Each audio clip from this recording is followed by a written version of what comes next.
ഒട്ടുമിക്ക ആളുകൾക്കും സപ്പോട്ട വെറുതെ കഴിക്കുന്നതിനേക്കാൾ കൂടുതൽ ഇഷ്ടം അതുകൊണ്ടുള്ള ഷെയ്ക്ക് ആയാലും ഹൽവ, ബർഫി, കുൽഫി, ഐസ്ക്രീം ഇതൊക്കെ ഉണ്ടാക്കി കഴിക്കുന്നതായിരിക്കും കൂടുതലായിട്ട് ഇഷ്ടം. അപ്പോൾ തീർച്ചയായും ഞാനിന്ന് ഷെയർ ചെയ്യുന്നത് ഒരു കുൽഫിയാണ്, സപ്പോട്ട കൊണ്ടുള്ള ഒരു കുൽഫി.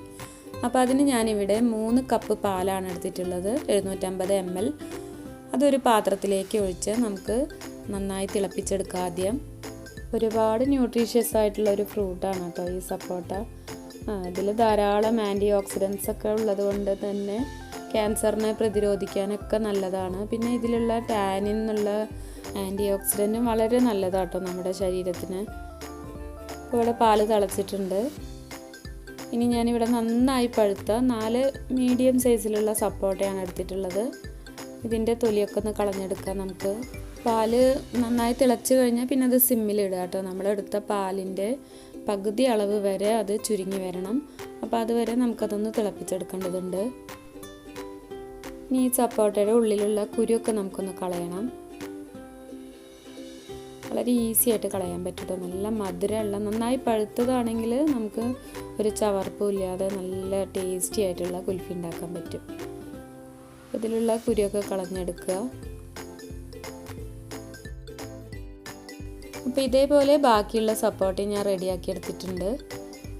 ഇനി ഇതൊരു സൈഡിലേക്ക് മാറ്റി വയ്ക്കുക. നമ്മൾ പാലിൻ്റെ കാര്യം മറക്കരുത്. ഇടയ്ക്കിടയ്ക്ക് അതൊന്ന് നന്നായി ഇളക്കി കൊടുക്കണം, അല്ലെങ്കിൽ അത് അടുക്കി പിടിക്കും. ഇപ്പോൾ ഏകദേശം ഇത് 1 കപ്പോളം വറ്റിയിട്ടുണ്ട് കേട്ടോ. അപ്പോൾ നമുക്കിനി ഇതിലേക്ക് 3 ടേബിൾ സ്പൂൺ പഞ്ചസാര ചേർത്ത് കൊടുക്കാം. സപ്പോട്ടയ്ക്ക് നല്ല മധുരം ഉണ്ട്. അപ്പോൾ 3 ടേബിൾ സ്പൂൺ പഞ്ചസാര അത്യാവശ്യം നല്ല മധുരം ഉണ്ടാവും. മധുരം കുറവാണെങ്കിൽ നമുക്ക് പിന്നീട് ചേർത്ത് കൊടുക്കാവുന്നതേ ഉള്ളൂ. ഇനി ഞാനിവിടെ ഒരു ഗ്ലാസ്സിലേക്ക് 1.5 ടേബിൾ സ്പൂൺ കോൺഫ്ലവറാണ് ഇട്ട് കൊടുത്തിട്ടുള്ളത്. പിന്നെ ഇതിലേക്ക് 4 ടേബിൾ സ്പൂൺ പാൽപ്പൊടി കൂടെ ചേർത്ത് കൊടുക്കാം.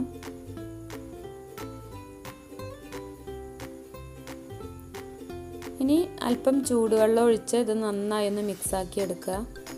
നമുക്ക് വേണമെങ്കിൽ ഈ മിക്സ് നമ്മൾ പാല് തിളപ്പിക്കാൻ വെച്ച സമയത്ത് തന്നെ ഡയറക്റ്റ് ചേർത്ത് കൊടുക്കാം. അങ്ങനെ ചെയ്താൽ എന്താണെന്ന് വെച്ചാൽ നമ്മൾ കൈ എടുക്കാതെ പാൽ ഇളക്കിയും കൊണ്ട് നിൽക്കണം, അല്ലെങ്കിൽ അടുക്കി പിടിക്കും, കോൺഫ്ലവർ ചേർത്തതല്ലേ. അപ്പോൾ ഇനി ഇതിലേക്ക് ഒരു 1/2 ടീസ്പൂൺ വാനില എസൻസ് ആണിത്, അതുകൂടെ ചേർത്ത് കൊടുക്കാം. എന്നിട്ട് എല്ലാം കൂടെ നന്നായി മിക്സാക്കിയതിന് ശേഷം നമുക്ക് പാലിലേക്ക് ഒഴിച്ചു കൊടുക്കാം. അപ്പോൾ പാൽ ഏകദേശം വറ്റി കഴിയുന്ന സമയത്താണ് നമ്മൾ ഇത് ഒഴിച്ചു കൊടുക്കുന്നതെങ്കിൽ അതിനനുസരിച്ച് നമുക്ക് ഇളക്കിയും കൊണ്ട് നിന്നാൽ മതി. ഇനി ഈ പാൽപ്പൊടി കോൺഫ്ലവർ മിക്സ് നമുക്കിതിലേക്ക് ഒഴിച്ചു കൊടുക്കാം. എന്നിട്ട് കൈ എടുക്കാതെ നന്നായി ഇളക്കിയെടുക്കുക. കോൺഫ്ലവർ ചേർത്തുകൊണ്ട് അടുക്കി പിടിക്കാൻ ചാൻസ് കൂടുതലാണ്, അതുകൊണ്ടാണ് നമ്മൾ നിർത്താതെ ഇത് മിക്സാക്കി എടുക്കണമെന്ന് പറയുന്നത്. അപ്പോൾ ആദ്യം തന്നെ നമ്മളത് ഒഴിച്ചു കഴിഞ്ഞാൽ ഇതുപോലെ നിർത്താതെ നമ്മൾ ഇളക്കി വറ്റിച്ചെടുക്കണം, അത് റിസ്ക്കാണ്. അപ്പോൾ എളുപ്പത്തിന് വേണ്ടിയിട്ടാണ് പാല് പകുതി വറ്റിയതിന് ശേഷം നമ്മൾ ഒഴിച്ചു കൊടുക്കുന്നത്. കോൺഫ്ലവറൊക്കെ വെന്ത് പാല് നമ്മളെടുത്തതിൻ്റെ പകുതി ആവുന്ന സമയത്ത് സ്റ്റവിൽ നിന്ന് വാങ്ങി വയ്ക്കാം. ഇനി മിക്സിയുടെ ജാർ എടുത്തിട്ട് അതിലേക്ക് നമ്മൾ റെഡിയാക്കി വെച്ചിട്ടുള്ള സപ്പോട്ട ചേർത്ത് കൊടുക്കുക.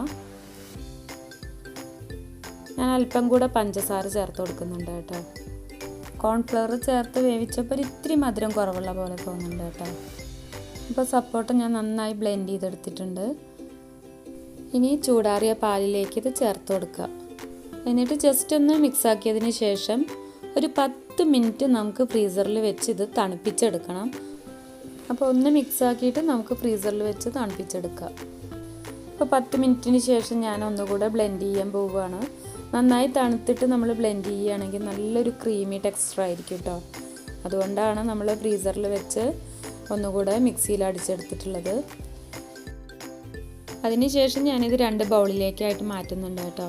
ഒരെണ്ണത്തിൽ കുറച്ച് കളർ ചേർക്കാൻ വേണ്ടിയിട്ടാണ്, ഫോട്ടോ എടുക്കുമ്പോൾ ഒരു ഭംഗിക്ക് വേണ്ടി. ശരിക്കും അത് സ്കിപ്പ് ചെയ്യാവുന്ന കാര്യമാണ് കേട്ടോ, നിർബന്ധമൊന്നുമില്ല.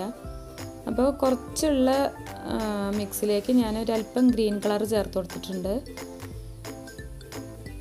അപ്പോൾ നമ്മുടെ കുൽഫിയുടെ മിക്സ് ഇവിടെ റെഡിയായി. ഇനി ഇതുപോലൊരു മോൾഡിലാണ് ഞാനിത് ഒഴിച്ച് വെക്കുന്നത്. അപ്പോൾ ആദ്യം നമുക്ക് ഈ മോൾഡിലെ 1/4 ഭാഗത്തോളം കളർ ചേർക്കാത്ത മിക്സ് ഒഴിച്ചു കൊടുക്കാം. അങ്ങനെ 1/4 ഭാഗത്തോളം ഞാനിപ്പോൾ ഇത് ഫില്ല് ചെയ്തിട്ടുണ്ട് കേട്ടോ. ഇനി 1 മണിക്കൂറോളം നമുക്കിത് ഫ്രീസറിൽ വെച്ച് സെറ്റ് ചെയ്യാം. അതിന് ശേഷമാണ് ബാക്കി ഗ്രീൻ കളർ ചേർത്ത മിക്സ് നമ്മൾ ഫില്ല് ചെയ്ത് കൊടുക്കുന്നത്. അപ്പോൾ ആദ്യം ഇതൊന്ന് ക്ലീൻ ചെയ്ത് നമുക്ക് ഫ്രീസറിലേക്ക് വെക്കാം. പിന്നെ മോൾഡ് ഇല്ല എന്ന് വിചാരിച്ച് ആരും കുൽഫി ഉണ്ടാക്കാതിരിക്കണ്ട കേട്ടോ. ഇതുപോലെയുള്ള ഐസ്ക്രീം കപ്പുകളിലും പിന്നെ ചെറിയ ചെറിയ ഗ്ലാസ് ഉണ്ടല്ലോ ഇതുപോലെ, അതിലൊക്കെ നമുക്ക് ഉണ്ടാക്കാം. ഇപ്പോൾ 1 മണിക്കൂറിന് ശേഷം നമ്മുടെ മോൾഡ് എടുത്തിട്ടുണ്ട്. കണ്ടില്ലേ, നന്നായി സെറ്റായിട്ടുണ്ട്. ഇനി നമുക്കിതിലേക്ക് ഗ്രീൻ കളർ ചേർത്തിട്ടുള്ള മിക്സ് ഒഴിച്ചു കൊടുക്കാം. ഇത് തികച്ചും ഓപ്ഷണലാണ് കേട്ടോ, വേണമെന്നുണ്ടെങ്കിൽ മാത്രം ചെയ്താൽ മതി. നമുക്ക് കളറ് ചേർക്കാത്ത മിക്സ് തന്നെ കംപ്ലീറ്റ് ഒഴിച്ചു കൊടുക്കാം.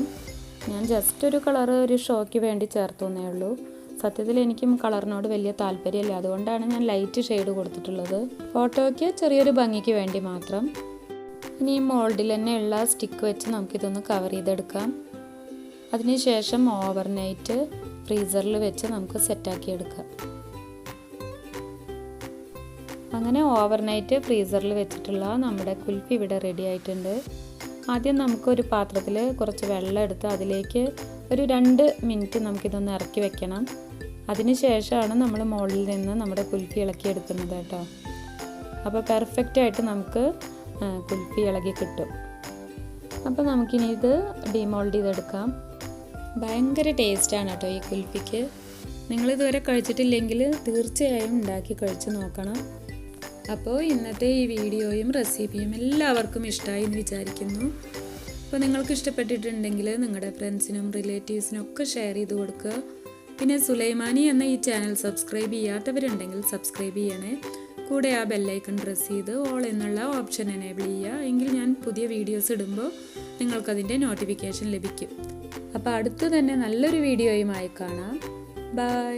Thank you.